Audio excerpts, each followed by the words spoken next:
Здравейте, драги зрители! Днес в видеото ще покажа как може да си подготвим бонзайче от красула. За целта ще използвам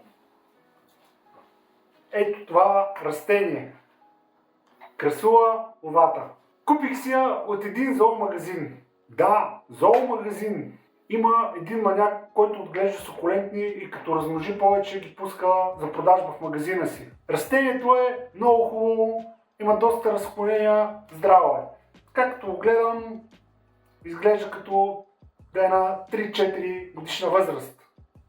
Какво ще ни е необходимо? Инструменти,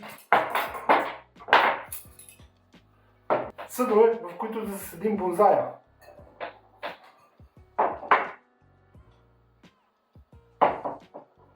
Подготвил съм си някои, за да видим кои ще са по-подходящи. Субстрат, в който ще засадим бонзая. И естествено растението. Да започваме! Така, първото нещо, което трябва да направим е да изберем лицето на нашия бонзай.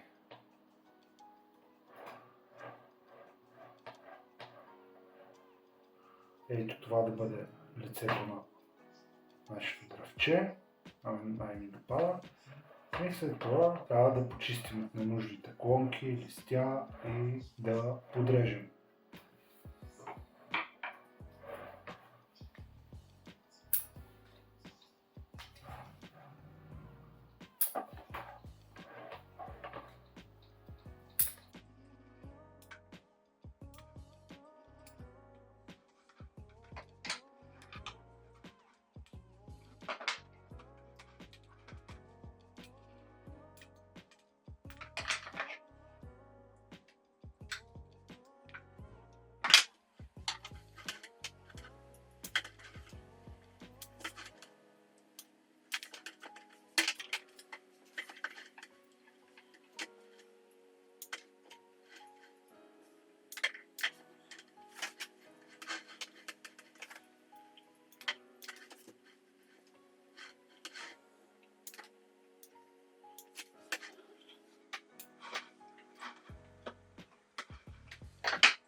Когато подрязваме, искам да обърна внимание, важно е да правим сметка къде точно ще подрежеме и на къде ще избият новите клонки. Примерно, ето виждате това листенце тук. Ако подрежеме клончето ето така, новите клонки ще тръгнат в посоката на листото насам. Подрежем горните листа, той ще тръгне в посока на листото насам и насам. Ако отрежеме тук, новите клонки ще тръгнат в посока на листото, пак показвам насам и насам. Ако ли пък резнем отгоре, новите клонки в посока на горните листа насам и насам. Това е важно да се знае, за да може да правим сметка къде точно да подрежем, за да подведем дръвчето да се развива в тази посока, в която имаме нашите виждания като крайен резултат. Може да се направят първо някакви скици, всеки това вече преценява сам. Аз в случая чудех се две визии на това дръвче, но ще се спрем на ето тази, като премахна това клонче. Ще остава това тук и ще пуснем една коронка отгоре. Нали, това ще се развие в продължение на годините. Да, така ще бъде.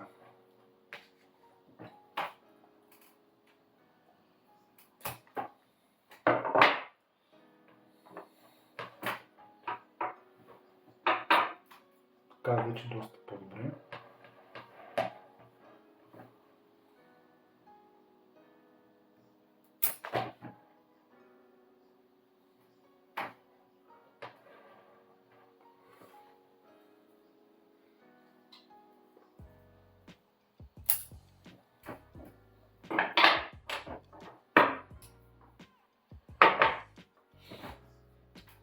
тези връхчета, които режеме и клончета, както показах в едно по-предно видео, са готови резничета, които може да забудем директно в саксийка с малко почва.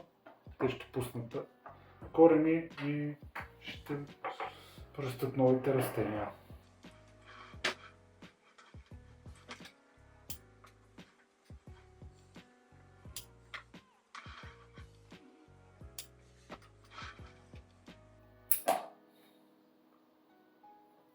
Читаме на нужните листа.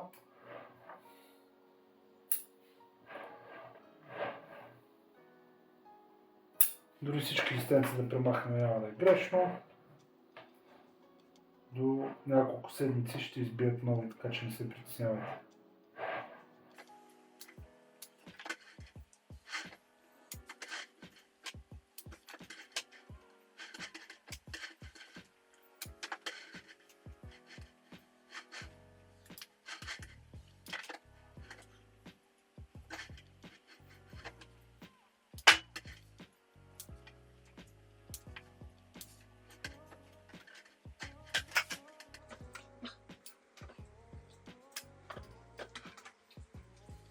Там може, ако желаем, да премахнем и тези листа. Както казах, до на 2 седмици ще излезнат нови малки листенца. Следващата стъпка е, ако решим да армираме нещо. В принцип красулите не се армират много, но в случая това клонче искам малко да го насоча в тази посока и ще ми е необходима лека армировка.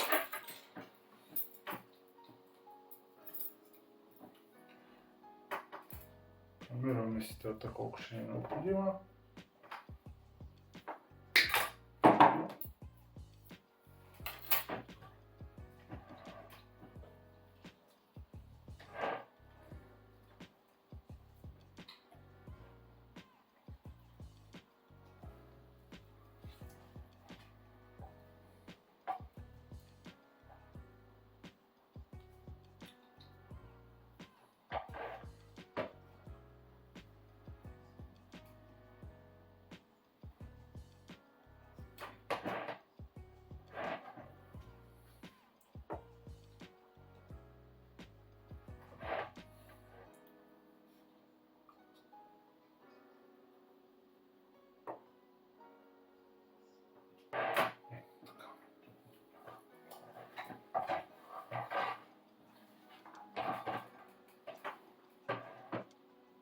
Следващото нещо, което трябва да направим е да извадим дръвчето от саксийката и да разчистим корените.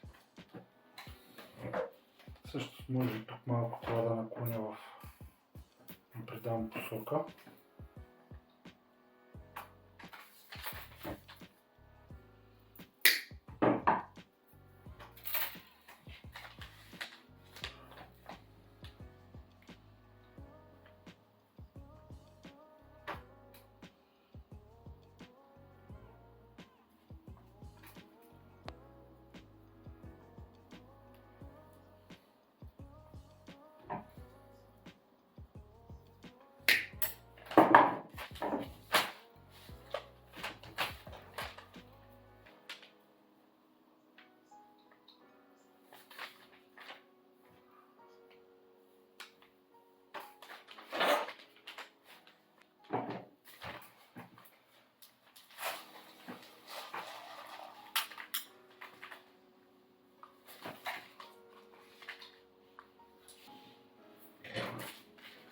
Сега ще почистим горния слой, да спрем малко коренчетата.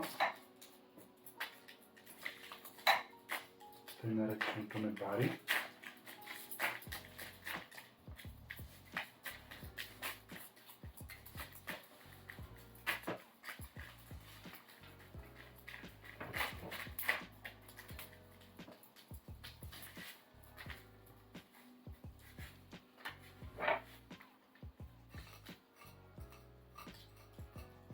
Сега още малко надали ще има някакви големи небарите корени.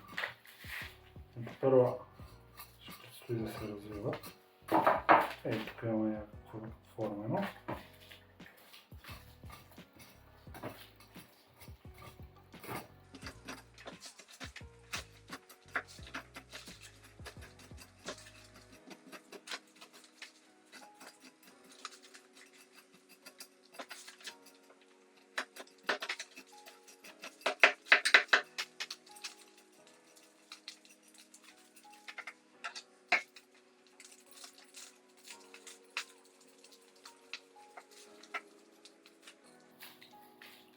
Трябва да почистим хубаво корените.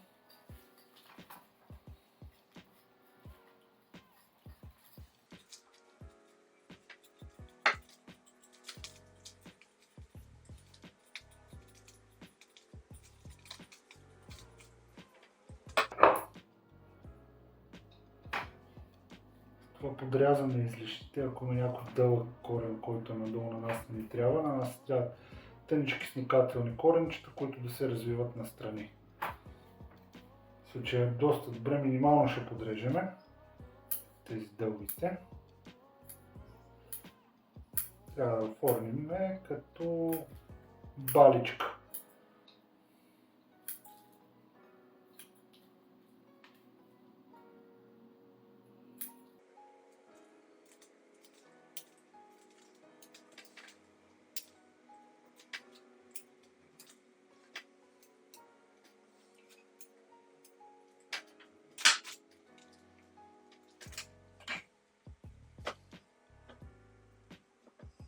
След това трябва да му избереме съд.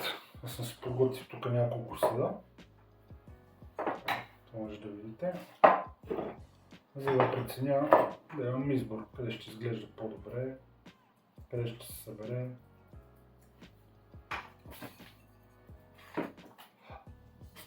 Може да правите и така.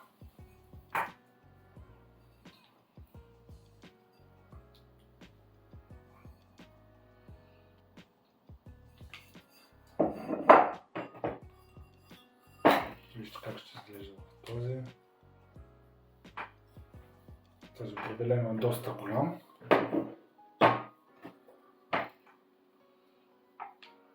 Не знам защо, но това ливовката май най-ми допада.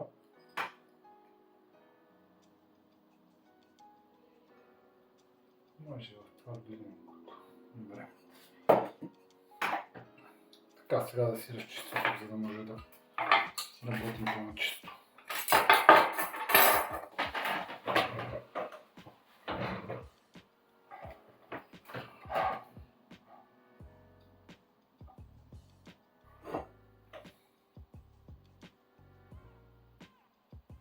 Следващата стъпка е да си подготвим съда. Ето тук, виждате, на дъното има отвори. Единият отвор е за оттичане на водата, дренажен отвор. Това са купички, които аз съм си събирал и купувал и съм ги пригодил в саксийки, като съм ги пробил. Трябва да сложим тук една мрежичка на дупчиците. Ето такава, за да не ни изпада субстрата. Преди да я сложим, трябва да я фиксираме с тел.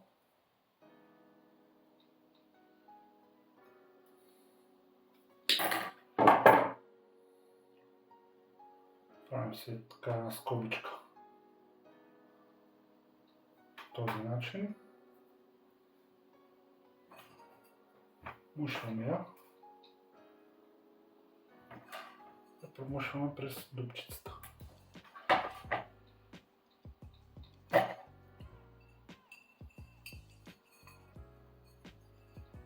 Долните краища ги загълваме, за да притиснат мрежата към саксийката.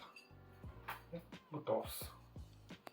С това трябва да си прокараме и стабилизираща тел, с която ще стабилизираме растението към саксийката. През тези отвори, другите два, които показах, мушкаме телта.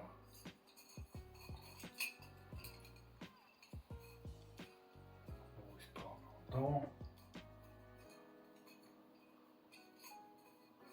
Страни и фиксираме ето така. Сега отдолу трябва да насипам дръбнежния слой, аз ще използвам малко по-едър керамзит, за да не пропадне през дупчиците.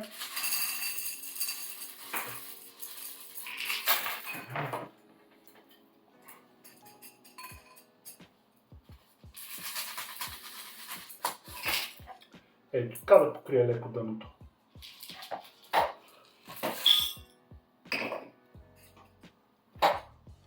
След това вече ще сложим долен слой от субстрата. Аз използвам, в случая съм си забъркал, равни части керамзит, зеолит, лава и акадама. Сложил съм и малко борови корички, трябва да съм честен.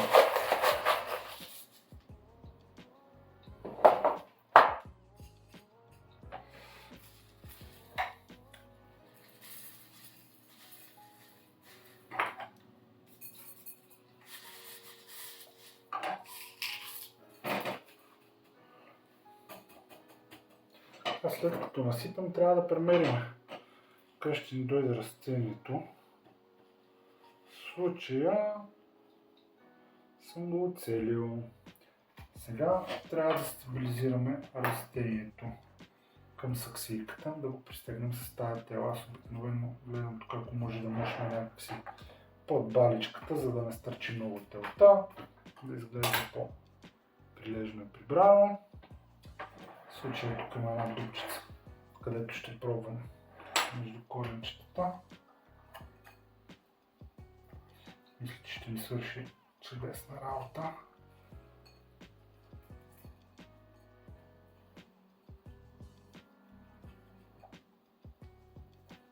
В крайна сметка мина. Ето. Така. Сега с другия край.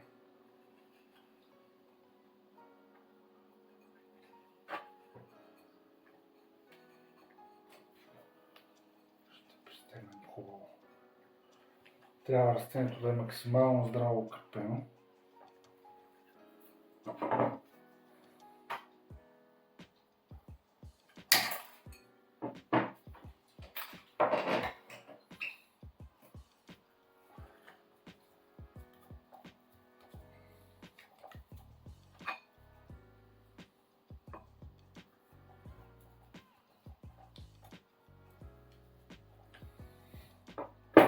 Виждате.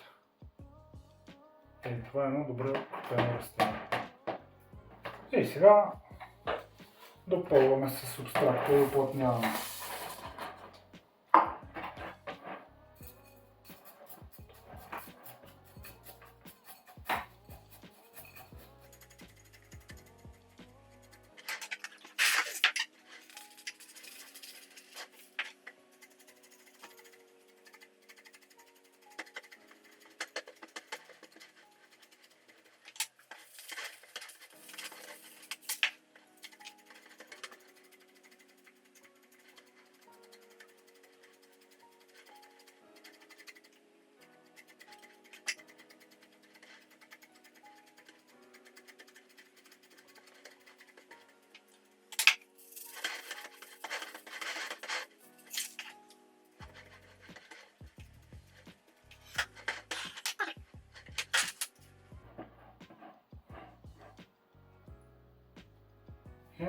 Това е. Сега остана да реша, както споменах, тези ми се струваха дълги и ще видим.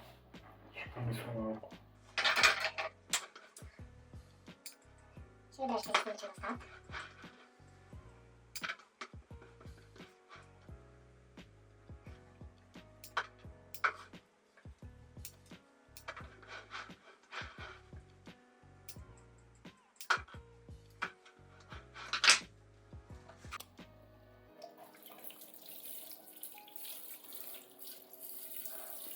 Поливаме хубаво.